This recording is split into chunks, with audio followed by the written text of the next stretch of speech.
AB পার্টির chairman Mujibur Rahman Manju বলেছেন, শুধু জুলাই সনদ নয়, ক্ষমতায় আসার পর বিএনপি সরকার তাদের ঘোষিত ৩১ দফা রাষ্ট্র মেরামত কর্মসূচি বাস্তবায়নের নীতিও মানছে না। তাদের প্রাথমিক কার্যক্রমে মনে হচ্ছে ক্রমশ তারা পুরনো দলীয়করণ নীতিতেই চলছে এবং চলবে। রোববার কনজ্যুমার অ্যাসোসিয়েশন অব বাংলাদেশ ও দৈনিক সমকালের যৌথ আয়োজনে বিদ্যুৎ ও জ্বালানি খাত সংস্কার জনপ্রত্যাশা শীর্ষক গোলটেবিল বৈঠকে মঞ্জু একথা বলেন। বৈঠকে বিএনপির ৩১ দফা রাষ্ট্র মেরামত কর্মসূচির ১৭ নম্বর দফা পাঠ করে মঞ্জু বলেন, বিএনপি বলেছে বিদ্যুৎ, জ্বালানি ও খনিজ খাতে দায়মুক্তি আইনসহ সব কালাকানুন বাতিল করা হবে এবং রাষ্ট্রীয় অর্থনীতিতে রক্তক্ষরণ রোধ করার লক্ষ্যে জনস্বার্থবিরোধী কুইক রেন্টাল বিদ্যুৎ কেন্দ্রগুলো থেকে বিদ্যুৎ কেনায় চলমান সীমাহীন দুর্নীতি বন্ধ করা হবে। বাস্তবে ৩১ দফার ১, ৮ ও ৯ নম্বর দফা শুরুতেই বিএনপি রক্ষা করেনি বলে অভিযোগ করেন এবি পার্টির চেয়ারম্যান। দৈনিক সমকালের সম্পাদক শাহেদ মোহাম্মদ আলীর সঞ্চালনায় সভার সূচনা বক্তব্য দেন ক্যাবের জ্বালানি উপদেষ্টা অধ্যাপক শামসুল আলম। বৈঠকে ধারণাপত্র তুলে ধরেন ক্যাবের প্রতিনিধি শুভ কিবরিয়া।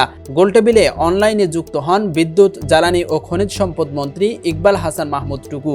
সভায় আরও বক্তব্য দেন নাগরিক ঐক্যের সভাপতি মাহমুদুর রহমান মান্না, সিপিডির গবেষক Khandakar Golam Moazzem, বাসদের Bazlur Rashid Firoz, cab secretary Humayun Kabir Bhuiyan, NCP, গণসংহতি আন্দোলন, সিপিবি, ইসলামী আন্দোলন বাংলাদেশ সহ রাজনৈতিক ও নাগরিক সমাজের নেতৃবৃন্দ। মুজিবুর রহমান মঞ্জু বলেন, বাংলাদেশে বিদ্যুতের চাহিদা 18,000 মেগাওয়াট, কিন্তু বিদ্যুৎ উৎপাদনের জন্য 32,000-এরও বেশি উৎপাদন ক্ষমতা সম্পন্ন ইনফ্রাস্ট্রাকচার তৈরি করা হয়েছে। এর পেছনে বছরে 91,000 কোটি টাকা ক্যাপাসিটি চার্জের নামে দুর্নীতি করা হয়েছে।